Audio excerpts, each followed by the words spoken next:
వదిలి వెళ్ళకే నా రాక్షసి పార్ట్ 60. సోనా ఇదిగో ఐస్ ప్యాక్ పెట్టుకో, పెయిన్ కొంచెం తగ్గుతుంది. వినయ్ ఇస్తున్న ఐస్ ప్యాక్ తీసుకుని ముక్కుకి పెట్టుకుంటూ డైరెక్ట్గా విహానాన్ని ప్రేమిస్తున్నాడని చెప్పిన విరాజ్ మీద పంతం అంతకంతకో పెంచుకుంటుంది సోనా. నువ్వు అన్నయ్య కాలేజీలో జాయిన్ అయ్యావంట కదా అని అడుగుతాడు వినయ్. అవును వినయ్.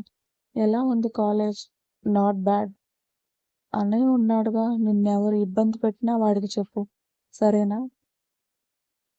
మీ అన్నయ్య నన్ను పురుగుని చూసినట్టు చూస్తున్నాడు. ఇక ఏం చెప్పాలి అని పళ్ళు బిగబట్టి మనసులో అనుకుని నా జోలికి వచ్చేసి ఎవ్వడికి లేదులే అని గట్టిగా ఫిక్స్ అవుతుంది. తన గదిలోకి వెళ్ళిన విరాజ్ ఫ్రెష్ అయ్యాక కిందకి వెళ్ళిపోతాడు.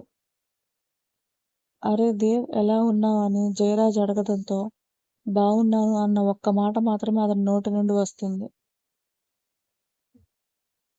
అమ్మా కాఫీ. విశాల గారు ఇస్తున్న కప్ అందుకొని ధనంజయ్ గారి పక్కన కూర్చుంటాడు విరాజ్. కిచెన్ నుండి వచ్చిన సౌమిత విరాజ్ ని చూసి భయంగా ఆగిపోతుంది. నీ పెద్ద బావని చూస్తే ఎందుకు ఇలా నీలుక్కుపోతావు?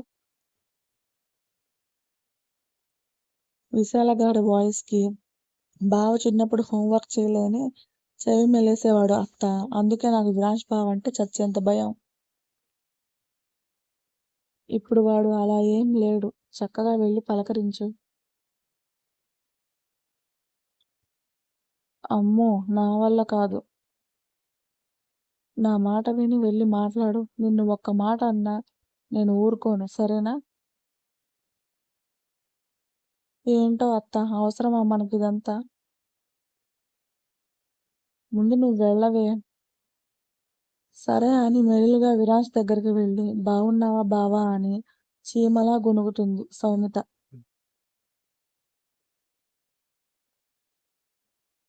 కిచెన్లో నుండి విశాల గారు సౌమిత నోట్లో నుండి వాయిస్ బయటికి రాకపోవడంతో తల పట్టుకుంటారు.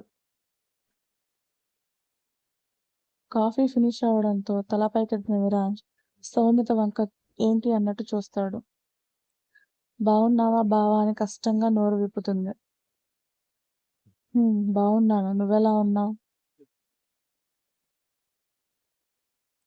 బాగున్నాను. కాలేజ్కి వెళ్తున్నావా? వెళ్తున్నాను బావా. కాలేజ్ ఫస్ట్ నేనే అని పొంగిపోతూ చెప్తుంది సౌమిత. గుడ్. స్టడీస్ నెగ్లెక్ట్ చేయకు, నీ అక్కలాగా అని జయరాజుని చూస్తూ చెప్తాడు.